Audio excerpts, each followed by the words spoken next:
સહજાત્મ સ્વરૂપ પરમ ગુરુ. તમારો પ્રશ્ન લિંગ દેહજન્ય જ્ઞાન અંગે છે. વચનામૃત 116માં પરમ કૃપાદેવ પ્રકાશે છે કે આ ઉપાધિમાં પડ્યા પછી જો મારું લિંગ દેહજન્ય જ્ઞાન દર્શન તેવું જ રહ્યું હોય, યથાર્થ જ રહ્યું હોય, તો જૂઠાભાઈ અષાઢ સુધી નોમ ગુરુની રાત્રે સમાધિસિદ્ધ થઈ આ ક્ષણિક જીવનનો ત્યાગ કરી જશે એમ તે જ્ઞાન સૂચવે છે. વેદાંતમાં લિંગ શબ્દનો અર્થ સૂક્ષ્મ શરીર એવો છે. સૂક્ષ્મ શરીર 17 તત્વોથી બનેલું ગણાય છે. વેદાંત પરિભાષામાં અદ્વૈત વેદાંત અનુસારે સૂક્ષ્મ શરીરમાં 17 તત્વોમાં 5 જ્ઞાનેન્દ્રિયો, 5 ક્રિયાઅંગો, 5 પ્રાણ, બુદ્ધિ અને મન મળી એકંદરે આ 17 તત્વો ચોક્કસ પ્રક્રિયા દ્વારા સૂક્ષ્મ ભૂતોના શુદ્ધ સ્વરૂપમાંથી બને છે.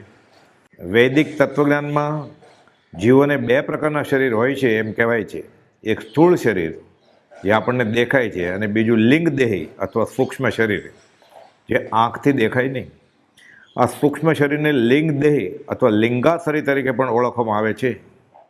આ શબ્દનો વ્યુત્પત્તિ અર્થ કરતાં લિંગ લયમ ગચ્છતિ ઇતિ લિંગમ થાય છે. એટલે કે આ સૂક્ષ્મ શરીર પણ શાશ્વત તો નથી જ. જીવનો મોક્ષ થાય કે સૂક્ષ્મ શરીર પણ લય પામે છે. અહીં લિંગ શબ્દનો અર્થ એ છે કે જે અદૃશ્ય પદાર્થનું જ્ઞાન આપે છે. લીનામ ગમયતિ ઇતિ લિંગમ. સ્ત્રી કે પુરુષના શરીરના ઓળખના ચિહ્નની અહીં વાત નથી. જીવ આ સૂક્ષ્મ શરીર દ્વારા પ્રકૃતિ સાથે બંધાય છે. આ સૂક્ષ્મ શરીરમાં 5 તત્વો પૃથ્વી, જળ, અગ્નિ, આકાશ અને વાયુ એ 5 મહાભૂતો છે. સૂક્ષ્મ સ્વરૂપમાં અસ્તિત્વ ધરાવે છે. મૃત્યુ પછી પણ તે ભૂત સ્વરૂપે જગત સાથે બંધાયેલ રહે છે અને આમાં જીવના સંસ્કારોનો સંગ્રહ ભરેલો છે એમ કહેવાય છે. આ સૂક્ષ્મ શરીર જીવ સાથે જન્મ મરણના ચક્રમાં ફસાયેલું રહે છે અને વેદાંત માન્યતા અનુસારે મોક્ષ અવસ્થામાં આત્મા તેના બંધન તોડીને સર્વાત્મામાં વિલીન થઈ જાય છે. સાંખ્ય મત જે મૂળમાં તો વેદનો જ એક ભાગ છે, તેના તત્વજ્ઞાનને અનુસારે પ્રકૃતિને વિશ્વનું કારણ મનાય છે. પ્રકૃતિ સ્વયં તો અદૃશ્ય હોવા છતાં બુદ્ધિ અને મન એટલે અંતઃકરણ મળી પ્રકૃતિનું જ્ઞાન આપે છે. તેથી તેને લિંગ કહેવામાં આવે છે. કર્મેન્દ્રિય, જ્ઞાનેન્દ્રિય વગેરે સૂક્ષ્મ શરીરના આધારે ટકી રહી છે. તેથી તે શરીરને લિંગશરી પણ કહેવામાં આવે છે. મૃત્યુ પછી એક સ્થૂળ દેહ છોડીને બીજા નવા જન્મેલા સ્થૂળ દેહમાં પ્રવેશ કરનાર જીવોના સૂક્ષ્મ શરીર જે કર્મ સંસ્કારના આશ્રયરૂપ ગણાય છે તે સાથે જાય છે. આ લિંગશરી મોક્ષ પ્રાપ્ત ન થાય ત્યાં સુધી અનેક સ્થૂળ શરીરમાંથી પ્રવાસ કરીને જીવની સાથેને સાથે જ રહે છે અને મોક્ષ થતાં છૂટું પડી જાય છે.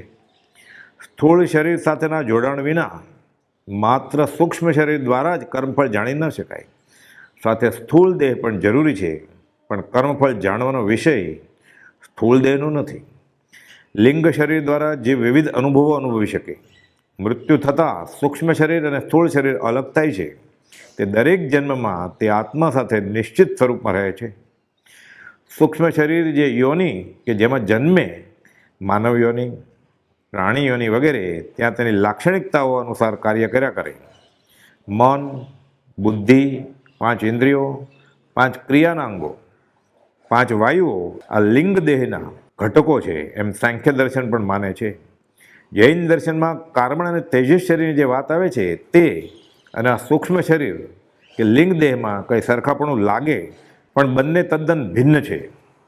કાર્બન શરીર એ તો કેવળીના જ્ઞાનનો વિષય છે અને કેવળીએ તેને જડ રૂપે પણ જાણ્યા છે, જોયા છે. કાર્બન શરીર તો તેજસ કરતાં પણ સૂક્ષ્મ બન્યું છે.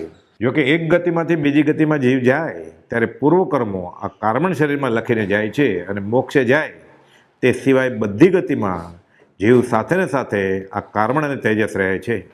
આકાશભૂતને શ્રવણના જ્ઞાન સાથે, વાયુભૂતને સ્પર્શ સાથે, અગ્નિને દ્રષ્ટિની સમજ સાથે, પ્રાણીભૂતથી લાગણી ભાવના અને પૃથ્વીભૂતથી ગંધની ભાવના જાણી શકાય એમ અહીં કહેવાયું છે. ટૂંકમાં જેટલો લિંગ દેહ કે સૂક્ષ્મ શરીરનો ઉગાડ વધુ તેમ વધુને વધુ સૂક્ષ્મ જ્ઞાન થાય છે, જે સાધારણ મનુષ્યો માટે તો ચમત્કાર રૂપ છે. વેદાંતની રીતે પોતાને કેવળ જ્ઞાન છે એમ સ્વયં પરમ કૃપાદેવે વચનામૃત 708માં પ્રકાશ્યું છે, સ્પષ્ટ પ્રકાશ્યું છે અને પોતાને લિંગ દેહજન્ય જ્ઞાનથી અગમ એંધાણી મળી શકે છે, તે પણ તેઓએ આ વચનામૃત 116માં પ્રકાશ્યું કે આ ઉપાધિમાં પડ્યા પછી જો મારું લિંગ દેહજન્ય જ્ઞાન દર્શન તેવું જ રહ્યું હોય, યથાર્થ જ રહ્યું હોય, તો જૂઠાભાઈ અષાઢ સુધી નોમ ગુરુની રાત્રે સમાધિસિદ્ધ થઈ આ ક્ષણિક જીવનનો ત્યાગ કરી જશે, એમ તે જ્ઞાન સૂચવે છે. આ પત્રની તિથિ તો વૈશાખ સુદ ત્રીજ સંવત 1946 છે અને જૂઠાભાઈનો દેહ વિલય તો અષાઢ સુદ નોમ ન થયો. 2 મહિના અને 6 દિવસ આ પત્ર લખાયા બાદ દેહ છૂટ્યો. વળી આ પત્ર મુંબઈ ક્ષેત્રે જ્યારે ખંભાતના ભાઈ ત્રિભુવન માણેકચંદ દર્શન સમાગમે ગયેલા ત્યારે તેઓને રૂબરૂમાં પણ બતાવેલ, વંચાવેલ, એમ પણ ત્રિભુવનભાઈ પરિચય નોંધમાં જણાવે છે. સાથે તેઓ જણાવે છે કે પોતે મુંબઈથી અમદાવાદ જૂઠાભાઈને ઘેર ત્યાં રૂબરૂમાં મળેલા. જોકે ત્યાં શું વાત થઈ તે અંગે કોઈ ઉલ્લેખ છે નહીં. પરમ કુલદેવ તો કોણ ક્યારે જન્મ્યો, તેનું નામ શું, તે શું પૂછવા ધારે છે કે તે શું વિકલ્પો કરે છે, તે વળી જે તે મુમુક્ષુને ઘેર સત્સંગ સમાગમનો વિરોધ પણ છે તે બધું તુરત જ જાણીને કહી બતાવતા. કોઈના ડબ્બામાં વર્ષોની પાઈ કરી કેટલી બચત થઈ, છેવટે સરવાળો કેટલો થયો તે દૂર બેઠા જે તદ્દન સાચું જ કહી બતાવતા. કોણ ક્યારે મોક્ષે જશે એ પણ કહી બતાવતા કે તમારી બાઈ એટલે પત્ની 8મે ભવે મોક્ષે જવાના છે, તેના ઉપર ધણીપણું બજાવી ક્રોધ શું કરો છો. પ્રકૃતિના ધરખમ ફેરફારની અગમ એંધાણી જેવા કે 56 દુકાળ તે માત્ર આકાશમાં વાદળ જોઈને જ કહી બતાવેલ કે પછી કાળાંતરે જેમાં સેંકડો પશુઓ અને મનુષ્યો પણ ભરખાઈ ગયેલા. આગાહી સ્પષ્ટ રીતે તદ્દન સાચી પડેલી. ચરોતર પ્રદેશમાં નિવૃત્તિએ વિચરતા હતા ત્યારે ઝાડ પર ચડી બેઠેલ વાંદરાને અને મોગમમાં નગ્ન મુનિને હજુ મોક્ષે જવાને વાર છે તે પણ કહી બતાવેલ. અને ભણેલા કરતાં મુનિ ચતુલાલજીનો મોક્ષ વહેલો થશે એમ પણ બોધમાં મુનિને આ પ્રમાણે કહી બતાવેલ. વચનામૃત 398માં એ પણ સ્પષ્ટ લખેલ છે કે જે કોઈ પણ જીવનનું કલ્યાણ વર્તમાનમાં પણ થવું સર્જિત હશે તે તો તેમ થશે અને તે બીજેથી નહીં પણ થકી એમ પણ અત્ર માનીએ છીએ. અન્ય સ્થળે પ્રકાશેલ કે પોતાનાથી પોતાના વચનોથી 10,000 જીવોનું કલ્યાણ થશે. આ તો સૂક્ષ્મદેહ આશ્રિત જ્ઞાન અને તે સાથે આત્માની નિર્મળતા થતાં ઉપજતું જ્ઞાન એ તો કેવળી ગમ્ય. પણ શાસ્ત્રોને આધારે એટલું ધારણામાં આવે કે જીવને જ્યારે સંકિત થાય ત્યારે આગળ વધતા પોતાથી ઉપરની દશાવાળા જીવની દશા અંગે 7મા સુધી કદાચ જાણે અને પોતે જ્યારે 7મે પહોંચે ત્યારબાદ જ 7માંથી ઉપરની દશા અંગે જાણી શકે.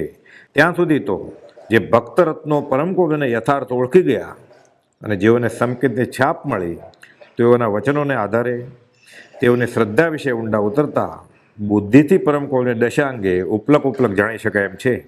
અને તેથી પ્રભુશ્રીજી બોધમાં કહેતા કે જ્ઞાનીને ઓળખે જ્ઞાની, સહજાત્મ સ્વરૂપ પરમ ગુરુ.